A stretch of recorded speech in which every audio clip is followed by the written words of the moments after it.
What is up, guys? Amp here, bringing you another Call of Duty Modern Warfare 3 commentary. And this one's a long one, but I thought you guys might enjoy this because it's a little bit more competitive. Well, at least I enjoy it because it's a little bit more competitive. I hope you do too. I don't remember my final score in this one, but usually for competitive matches, you'll see me go about even, maybe a little positive, maybe a little negative. But overall, if we win, it's a win.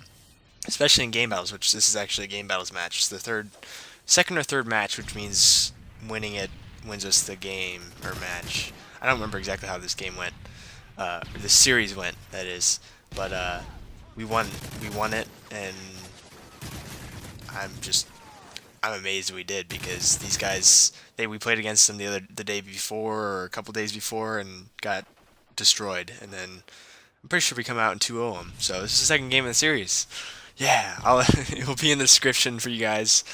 Um, but I kind of wanted to get past the gaming stuff. I have to make sure I mention MLG Columbus though first before we get moving because a lot of you guys, I know a lot of people who watch my channel came here for Halo, are still here for Halo, sticking it out, and that was a really weird death. If you guys were watching that, it, you just rewind it and check out like what happened there.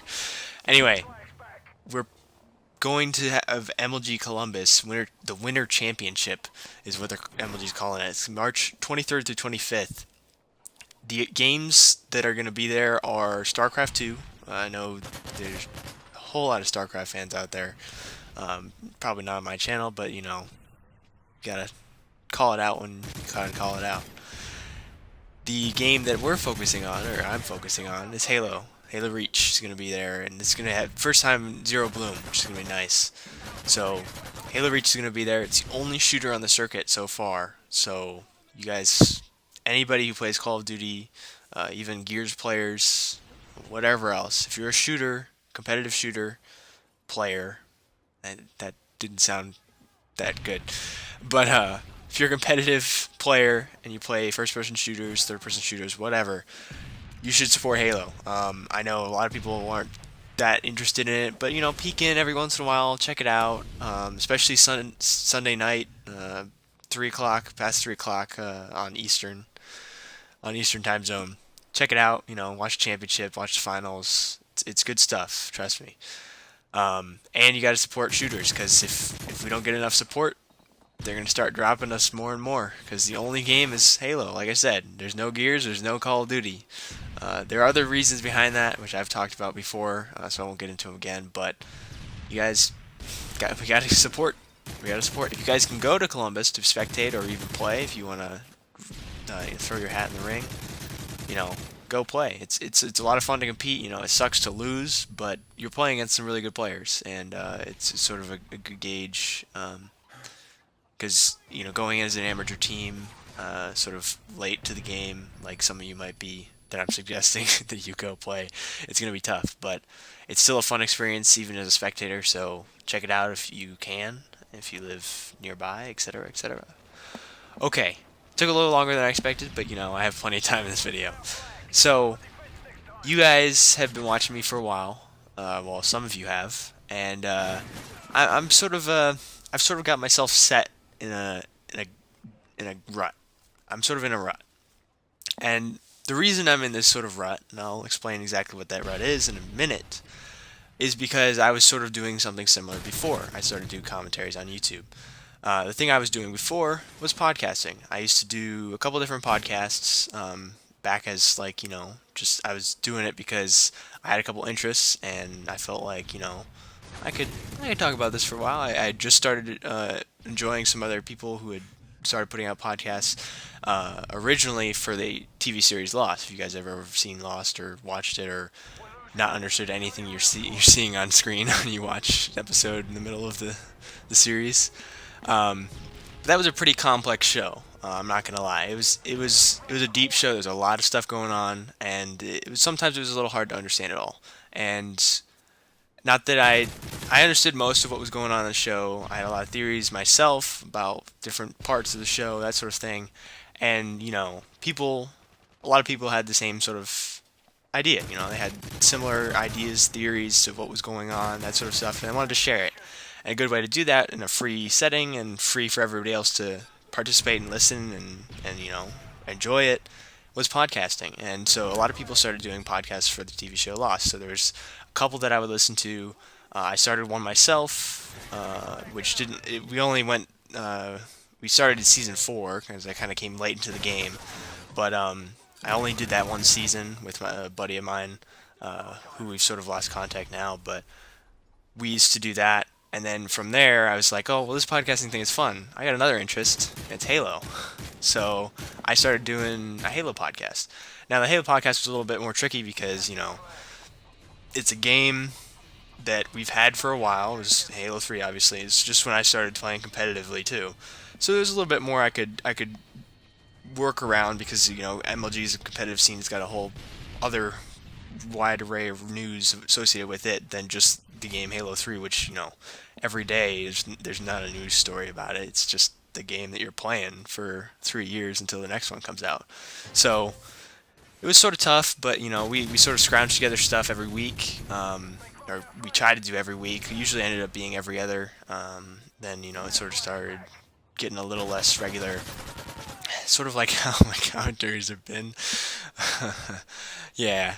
So I started doing that, and it was a lot of fun. We ended up doing. I'll go ahead and link it in the description as well for you guys to check it out if you're interested. We had some interviews with some Halo 3 pros. Some of them are still Halo Reach pros as well, including Roy and SK and some other people. So if you guys are interested in checking those out, I'll link an archive of our stuff down in the description so you can check those out.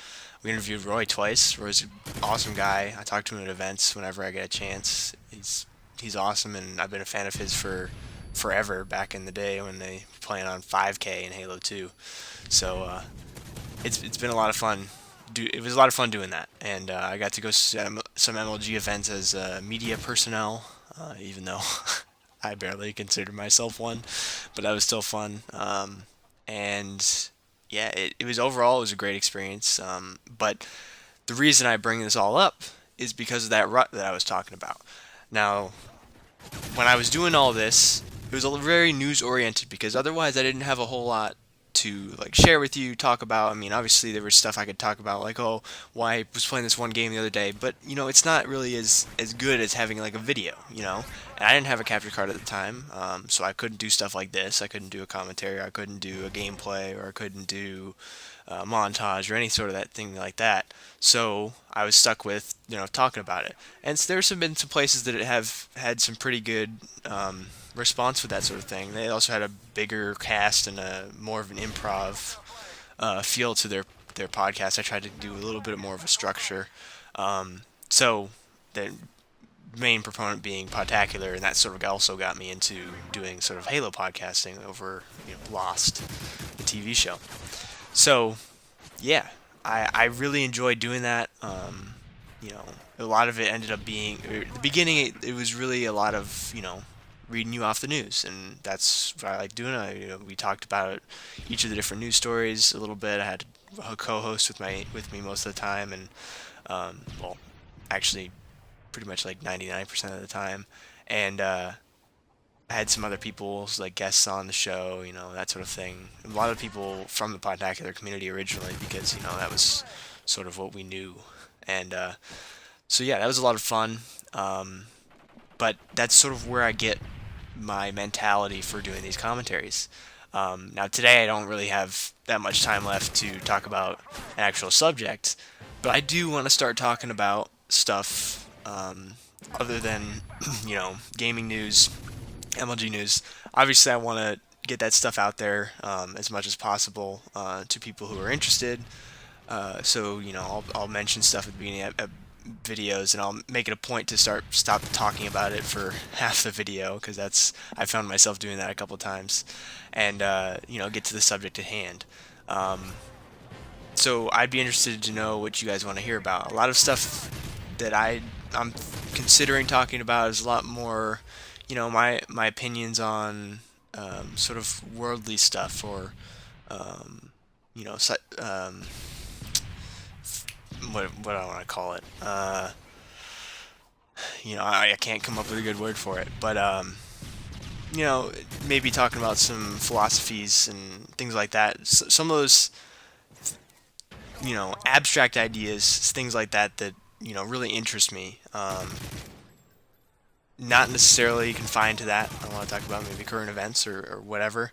I might. I haven't really followed through with a couple of my series, but I do want to start with, um, you know, maybe even doing a series like mini episodes. Maybe I'll go into sabotage or something to to get through those short episodes. But talking about current events, that sort of stuff. Probably mostly related to gaming or movies or entertainment or whatever else you guys want to see. Obviously, it's not going to be everything you guys want to see or just what you guys want to see, but you see they're all quitting out because they knew they lost horribly to a team they'd beaten before.